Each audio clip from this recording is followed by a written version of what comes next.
এখানকার একটা স্পেশালিটি আছে যেখানে সার্ভ করার জন্য রোবট এসে সার্ভ করে দেয়। এই যে এই যে এই যে এটা হচ্ছে রোবট, এই যে এগিয়ে যাচ্ছে। এই দেখো, এই হলো রোবটটা এগিয়ে যাচ্ছে। এটা কৃষ্ণনগর থেকে যখন আমরা কলকাতার দিকে এগোচ্ছি, প্রায় 3-4 কিলোমিটার এগিয়ে বাম হাতে পড়ে। এটা একটা এমন রেস্টুরেন্ট যেটা অনেকটাই বড় স্পেশিয়াস রেস্টুরেন্ট। পারদেশি ধাবাতে এখন আমরা লাঞ্চ করছি। তো একটু মাটন নিয়েছিলাম, আর এখানকার ডাল ফ্রাই পাওয়া যায় না, তাই একটা ডাল তড়কা নিয়েছিলাম। তবে ডাল তড়কাতে মেনলি একটা জিনিস ওরা দেখানোর আছে, সেটা দেখলে তোমরা বুঝতে পারবে যে ওরা কি অয়েল ইউজ করে। পুরো স্টিকি হয়ে গেছে। এটা কিন্তু পাম অয়েল না ইউজ করলে এটা হয় না, যে কখনোই হয় না এটা। এই এখানটা দেখো, এটা পুরো তেল ছিল, এই জায়গাটা পুরো তেল ছিল, এই তেলটা পুরো জমে গেছে। খেতে খেতে খেতে খেতে তেলটা পুরো জমে পুরো স্টিকি হয়ে গেছে। গুড মর্নিং ফ্রেন্ডস, আমরা এখন আছি হলং ইকো ভিলেজ রিসর্ট জলদাপাড়াতে। আর এই রিসর্টে আমরা যে গতকাল এখানে এসেছিলাম, তারপরে আজকে সকালবেলা এখানে যেখানে যেখানে গেছি সমস্ত ডিটেলসগুলো আমি লাস্ট ভিডিওতে দেখিয়েছি, মানে লাস্ট এপিসোডে। তোমরা যদি চাও তো সেটা দেখতে পারো, তাহলে এই রিসর্টের একটু ডিটেলসটা বুঝতে পারবে। আর তোমরা যারা আমার আগের এপিসোডসগুলো দেখেছো, যে আমরা অরুণাচল ট্রিপে গেছিলাম, সেখান থেকে এখন ব্যাক করছি কলকাতার দিকে। এখন আমরা আছি আলিপুরদুয়ার জেলার জলদাপাড়ায়। এখান থেকে এখন আমরা কলকাতার দিকে এগিয়ে যাব। তো এখান থেকে কলকাতার দিকে যাওয়ার জন্য কতগুলো জেলা পার করতে হবে, কীভাবে আমরা যাচ্ছি, কোন কোন রুট দিয়ে যাচ্ছি, কীরকম রোড কন্ডিশনস, এবং কতটা ডিস্টেন্স কভার করছি এবং কতক্ষণ সময় লাগছে, সেই সব ডিটেলস জানার জন্য please keep on watching this video. আমরা আজ সকালে প্রায় 5টার আগে ঘুম থেকে উঠেছি। ওঠার পরে এই রিসর্টটা বেশ সুন্দর বড়, ওইদিকে পুরো জঙ্গল সাইড এরিয়া রয়েছে। তো আমরা ওইদিকে গেছিলাম, অনেক ঘোরাফেরা করলাম। তারপর এখন বেজে গেছে প্রায় সকাল 7টা। এবার এখন আমাদের রুমটা এদিকে আছে। তো এখন আমরা রুমে যাব, রুমে গিয়ে ফ্রেশ হব। মোটামুটি 8টা সাড়ে 8টার মধ্যে আমরা এখান থেকে বেরিয়ে যাব, কারণ গুগল টাইম শো করে মোটামুটি 15 ঘন্টার বেশি লাগে কলকাতায় পৌঁছাতে। সো বেশি দেরি করা যাবে না। তাহলে আমরা এবার রেডি হয়ে ফ্রেশ হয়ে বেরোচ্ছি, তারপরে একসঙ্গে জার্নি শুরু হবে। ঠিক আছে। আর আমাদের রিসর্ট থেকে বেরিয়ে এখন এই মেন রোডে উঠছি। আর ঠিক এই ডান দিকটায় হচ্ছে জলদাপাড়া ন্যাশনাল পার্কের গেটটা। আর আমরা কিন্তু এই মুহূর্তে NH-27 এ নেই, কারণ NH-27 রাস্তাটা আলিপুরদুয়ার টাউন হয়ে ফালাকাটা হয়ে যাচ্ছে। আর আমি তো এখন এই সামনেই বীরপাড়ার দিকে এগোবো, বীরপাড়া হয়ে গয়েরকাটা হয়ে যাব। তো এই রাস্তাটা হচ্ছে NH-317। ধূপগুড়ি বলে একটা জায়গা আসবে কিছুক্ষণ পরে, ধূপগুড়ি থেকে আবার NH-27 আমরা উঠে পড়বো।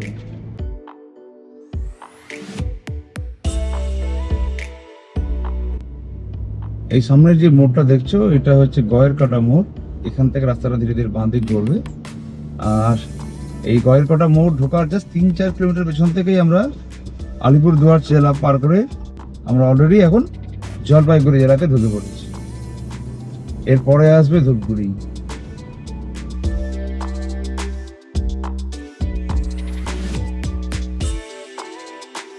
আমরা এখন এই ধূপগুড়ি পার করে ময়নাগুড়ি দিকে এগোচ্ছি।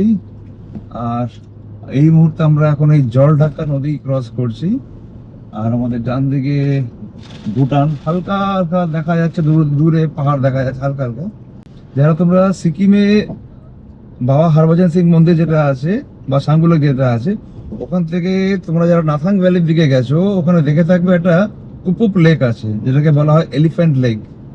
সেইখান থেকে এই জলঢাকা নদীর যে মেন সোর্স, সেখান থেকে নদীটা ভুটান ঢোকে। তারপরে এখান থেকে আমাদের এই ডান দিক দিয়ে আসছে, মানে ভুটান দিয়ে আসছে, আর বাঁ দিকে মানে দক্ষিণ দিকে বেরিয়ে যাচ্ছে, গিয়ে বাংলাদেশে ঢুকছে। বাংলাদেশে ঢুকে এই নদীটাও ব্রহ্মপুত্র নদীর সঙ্গে মিলে যায়।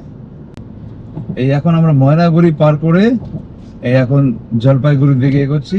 আর এই এখন তিস্তা নদীর উপর দিয়ে আমরা এখন ড্রাইভ করে এগোচ্ছি। আর আমাদের এই ডান দিক দিয়ে তিস্তা নদীটা আসছে। এই তিস্তা নদী আসছে হচ্ছে, তোমরা অনেকেই গুরুদম্বার লেকে গেছো, এবং গুরুদম্বার লেকের কাছে একটা শোলামো লেক আছে, ওর একটু উত্তর দিকে। সেখান থেকে এই তিস্তা নদীর ওয়াটার সোর্স। আমাদের এই ডান দিক দিয়ে আসছে, এসে বাঁ দিকে বেরিয়ে যাচ্ছে। এই তোমরা আগের এপিসোডস গুলো দেখেছো তোমরা যারা, তো আর আজকেও দেখাচ্ছে সব নদী, সবই হচ্ছে ultimately these are tributaries of মানে ব্রহ্মপুত্র রিভার। আর এই ব্রিজটা পার করার পরেই এবার আমরা জলপাইগুড়ি সিটির দিকে এগিয়ে পড়বো, মানে জলপাইগুড়ি টাউনের দিকে এগিয়ে পড়বো। আর যখন আমরা অরুণাচল যাচ্ছিলাম, তোমরা আমার ওই সেকেন্ড এপিসোডটা যদি দেখো, সেখানে দেখতে পারবে যে আমরা এই ব্রিজের নিচে নদীর ধারে গেছিলাম, ওখানে অনেকক্ষণ টাইম স্পেন্ড করেছিলাম।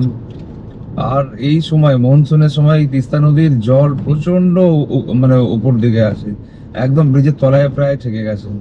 তো সেকেন্ড এপিসোড তোমরা যদি দেখো তো ওটাতে দেখতে পারবে। আর এই এখন আমরা মহানন্দা নদী পার করছি। আর এই মহানন্দা নদী পার করার সাথে সাথে আমরা জলপাইগুড়ি জেলা পার করে দার্জিলিং জেলায় ঢুকে যাচ্ছি। এই এখন আমরা ইসলামপুর বাইপাস দিয়ে এগোচ্ছি। আর এই জাস্ট আমরা এখন শিলিগুড়ি করিডোরটা প্রায় শেষের দিকে আছি, যেটাকে চিকেন স্নেক বলা হয়। তো এটা একটা লম্বা ফেজ ছিল, প্রায় 50 কিলোমিটারের মতন একটা লম্বা ফেজ হয়, যেখানে আমাদের ইন্ডিয়ার সব থেকে ন্যারোয়েস্ট একটা পার্ট থাকে। আর এটা চওড়ায় কোনো কোনো জায়গায় মাত্র 20 কিলোমিটার অবধি হয়ে যায়।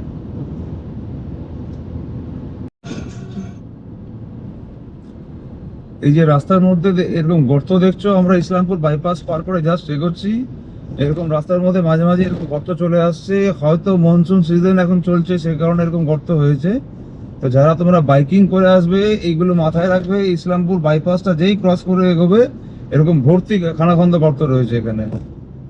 এই দেখতে পাচ্ছ এই গর্তগুলো, এই গর্ত কিন্তু লম্বা স্প্যান ধরে আছে, প্রায় 10-15 কিলোমিটার ধরে এরকম শুধু গর্ত দেখে আসছি আফটার ক্রসিং ইসলামপুর বাইপাস। এই আমরা এখন NH-27 এর উপরে আছি। আর এই সামনে দেখতে পাচ্ছ কিষানগঞ্জ পুলিশের চেকপোস্ট। মানে এই রাস্তাটা মাঝে কিছুটা এখন বিহার হয়ে যায়। তো কিষানগঞ্জ বলে যে জায়গাটা, সেটা বিহারের মধ্যে পড়ছে।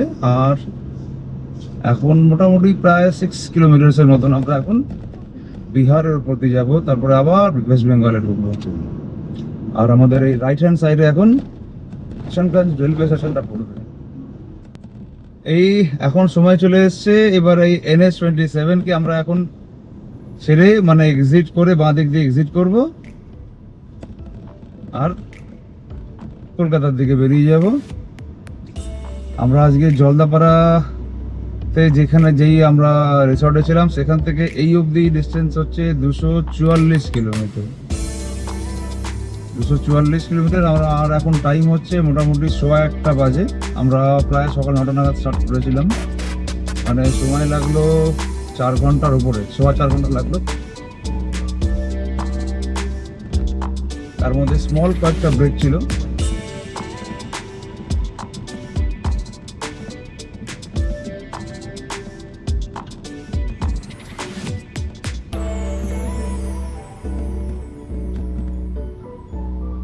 আর এই এখন যেই জায়গাটা এলাম, এটা হচ্ছে NH-12। NH-12 এর এটা একটা এন্ড পয়েন্ট কিংবা স্টার্টিং পয়েন্ট বলতে পারো। এইখান থেকে শুরু হয়ে একদম দক্ষিণবঙ্গের শেষ প্রান্ত, যেটা হচ্ছে বকখালি, সেই অবধি এই NH-12 সোজা চলে যায়। আর এই রাস্তা কিন্তু আগে নাম ছিল হচ্ছে NH-34। 2012 সালের পরে যখন NHAI থেকে রিনেমিং করেছিল ন্যাশনাল হাইওয়েজ এর নামগুলো, নাম্বারগুলো, তখন NH-34 আর NH-117 কে মার্জ করে দিল। মার্জ করে দিয়ে এটা বানালো NH-12। ডান দিকে দেখো গাছগুলো এমন ভাবে লাগানো আছে যে ইজিলি যে কোনো যদি জানোয়ার আসে, কুকুর, বেড়াল বা মানুষ যেই আসুক না কেন, ক্লিয়ারলি দেখা যাচ্ছে। এইরকম হওয়া উচিত, আমার মনে হয় এরকম হওয়া উচিত, তাহলে ডান দিকে লেন দিয়ে কনভেনিয়েন্টলি চালানো যায়। মোটামুটি প্রায় লাস্ট 70-80 কিলোমিটার ধরে বুঝতে পারছি যে আমার গাড়ির বাঁ দিকের পিছনের টায়ারটা পাঞ্চার হয়ে গেছে। হাইওয়েতে কি হয়, গাড়ি যখন চলে না তখন প্রেশারটা বেড়ে যায়। আমার জেনারেলি থাকে 34, প্রেশারটা বেড়ে 36, 37, 38 অবধি চলে যায়। কিন্তু বাঁ দিকের পেছনের চাকার আমার এখন প্রেশার হয়ে দাঁড়িয়েছে 31, 30 এরকম হচ্ছে। তো আমি এটা গেস করছি যে বাঁ দিকের পেছনের চাকাটা এখন পাঞ্চার হয়ে গেছে। এবারে সুমনকে দায়িত্ব দিয়েছি যে পুরো লাগেজ খালি করতে হবে, আবার পুরো লাগেজ তুলতে হবে। কোনোদিনও করে না, আজকে প্রথমবার করছে। একদিন দিয়েছিলাম দায়িত্ব তাওয়াঙে, করতেই পারেনি সারাক্ষণ। কি ভাই? না না একদম না, আমি অনেক কিছু করেছি।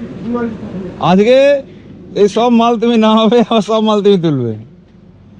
এমনি খিদে পেয়ে গেছে, প্রচুর খাটাচ্ছে আমাকে।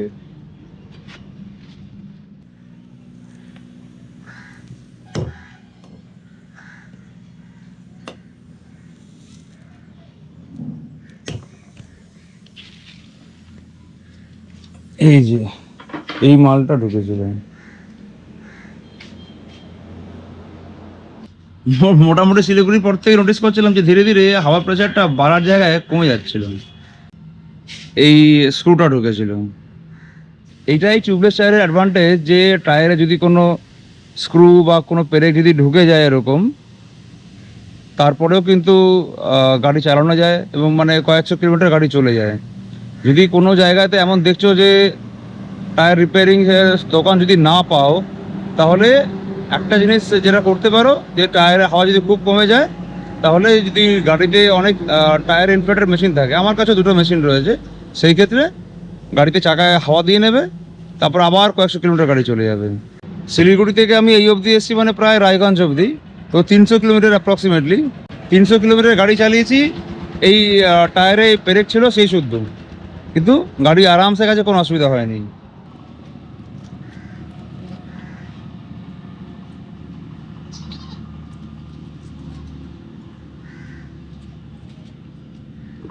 ভালো করে প্রেস করে দেন। হ্যাঁ,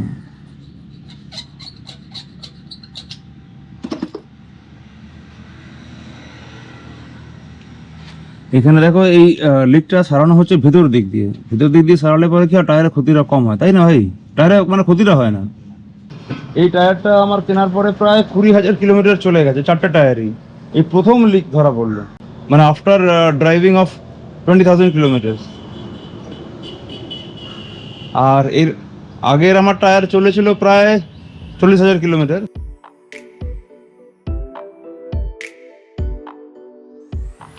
এই এখন আমরা লাঞ্চ করতে ঢুকছি পরদেশি ধাবাতে, আর এখন বাজে প্রায় 4:15।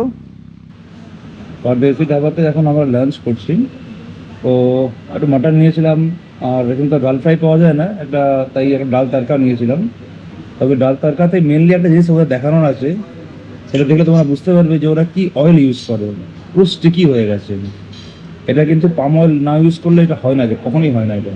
এই এখানটা দেখো, এটা পুরো তেল ছিল, এই জায়গাটা পুরো তেল ছিল, এই তেলটা পুরো জমে গেছে। খেতে খেতে খেতে খেতে তেলটা পুরো জমে পুরো স্টিকি হয়ে গেছে, মানে পাম অয়েল। এটা পাম অয়েল বা ওই কাইন্ডের এমন কিছু হবে যেটা নর্মাল রুম টেম্পারেচারে লিকুইড থাকছে না, সলিড হয়ে যাচ্ছে। এই এখন পরদেশি ধাবা থেকে আমরা লাঞ্চ করে বেরোলাম, 6:05 এখানেই বেজে গেল। অনেকক্ষণ সময় লাগলো আজকে পরদেশি ধাবায়, প্রায় 2 ঘন্টার কাছাকাছি। আমরা এখন মালদা জেলায় আছি। পেছন দিকে একটা গ্রাম ছিল ময়না নামে, ওই ময়না গ্রাম থেকে শুরু হয়ে যায় মালদা জেলা, উত্তর দিনাজপুর জেলা পার করে এখানে এলাম আর কি। তো আজকে আমরা জার্নি শুরু করেছিলাম আলিপুরদুয়ার জেলা থেকে, তারপরে গেলাম আমরা জলপাইগুড়ি জেলা, তারপরে গেলাম দার্জিলিং জেলা, তারপরে এলাম উত্তর দিনাজপুর জেলা। দক্ষিণ দিনাজপুর জেলা কিন্তু এই রাস্তা টাচ হয় না, ওটা একটু বাঁদিকে আলাদা করে বেরিয়ে যায়। তো উত্তর দিনাজপুর জেলার পরে মালদা জেলা আসে। এবার মালদা জেলার কিছুক্ষণ পরে আসবে ফারাক্কা ব্যারেজ, তোমরা সবাই জানো। যেহেতু ফারাক্কা ব্যারেজ একটা সেন্সিটিভ এরিয়া, তো আমি ওটার আজকে আর ভিডিও শুট করব না। তো যেই মুহূর্তে আমরা ফারাক্কা ব্যারেজ পার হয়ে যাব, তারপর আমরা নর্থ বেঙ্গল পার্ক করে বেরিয়ে যাব, কারণ ফারাক্কা ব্যারেজের পর থেকে শুরু হয়ে যায় মুর্শিদাবাদ জেলা। এখন আমরা কালিয়াচক পার হচ্ছি, আর এখানের ট্রাফিকের কন্ডিশন এমন, রাস্তাটা পুরোটাই অকুপাইড হয়ে গেছে বিভিন্ন গাড়িতে, টোটোতে। এখন মোটামুটি রাত 11টা বাজে, আর আমরা এখন আছি মাদার্স হাটে। এটা কৃষ্ণনগর থেকে যখন আমরা কলকাতার দিকে এগোচ্ছি, প্রায় 3-4 কিলোমিটার এগিয়ে বাঁ হাতে পড়ে। এটা একটা এমন রেস্টুরেন্ট যেটা অনেকটাই বড় স্পেশিয়াস রেস্টুরেন্ট, আর এখানকার একটা স্পেশালিটি আছে যেখানে সার্ভ করার জন্য রোবট এসে সার্ভ করে দেয়। এই যে এই যে এই যে এটা হচ্ছে রোবট, এই যে এগিয়ে যাচ্ছে। এই দেখো, এই হলো রোবটটা এগিয়ে যাচ্ছে। তো তোমরা যদি এখানে এসে সেটা এক্সপিরিয়েন্স করতে চাও তো করতে পারো। আর এখন আমরা এখানে চিকেন ক্লাব স্যান্ডউইচ বলেছি, তার সঙ্গে একটা ব্ল্যাক কফি বলেছি। তারপর খেয়ে দিয়ে আবার রাত্রে তারপর খাওয়া দাওয়ার পর আবার এগোবো। মোটামুটি হয়তো বাড়ি পৌঁছতে পৌঁছতে 1টা 1:30 পারই হয়ে যাবে হয়তো।